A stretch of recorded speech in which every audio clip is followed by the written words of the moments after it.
The chiefs made furious raids on the mob of spectators who pressed round the door, and stood with their eyes glued to every crack in the bark of which the hut was made. The next-door neighbours on either side might have amassed a comfortable competence for their old age by letting out seats for the circus. Every hole by the side walls had a human eye in it, and I heard new holes being bored in all directions, so I deeply fear the chief, my host, must have found his palace sadly draughty. I felt perfectly safe and content, however, although Naguta suggested the charming idea that perhaps them Mefeta fans done sell we. As soon as all my men had come in and established themselves in the inner room for the night, I curled up among the boxes with my head on the tobacco sack and dozed. After about half an hour I heard a row in the street, and looking out, for I recognized his Grace's voice taking a solo part, followed by choruses, I found him in legal difficulties about a murder case.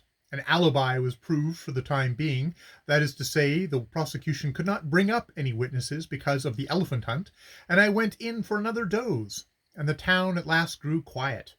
Waking up again, I noticed the smell in the hut was violent, from being shut up, I suppose, and it had an unmistakable organic origin.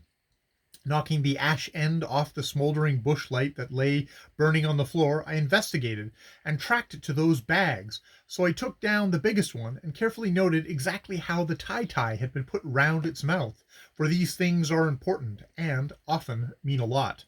Then I shook its contents out in my hat, for fear of losing anything of value. They were a human hand, 3 big toes, 4 eyes, 2 ears, and other portions of the human frame. The hand was fresh, the others only so and shriveled. Replacing them, I tied the bag up and hung it up again. I subsequently learnt that, although the fans will eat their fellow friendly tribesfolk, yet they like to keep a little something belonging to them as a memento.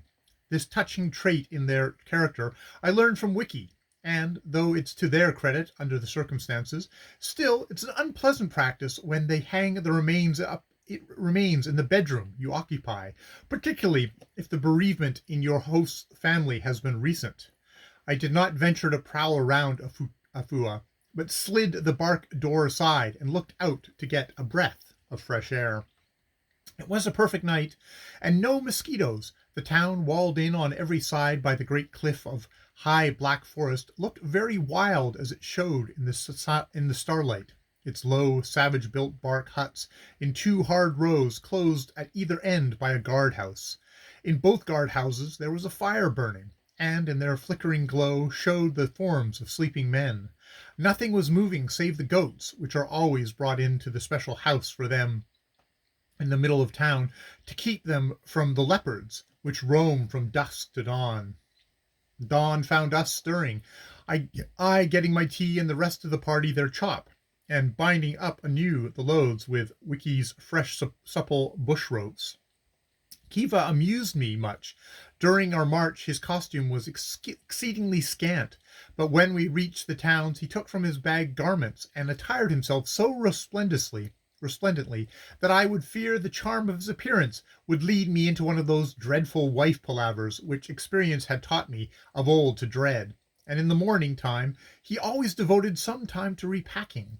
I gave a big dash to both chiefs, and they came out with us, most civilly, to the end of their first plantations, and then we took farewell of each other, with many expressions of hope on both sides that we should meet again, and many warnings from them about the dissolute and depraved character of the other towns we should pass through before we reached Rembwe.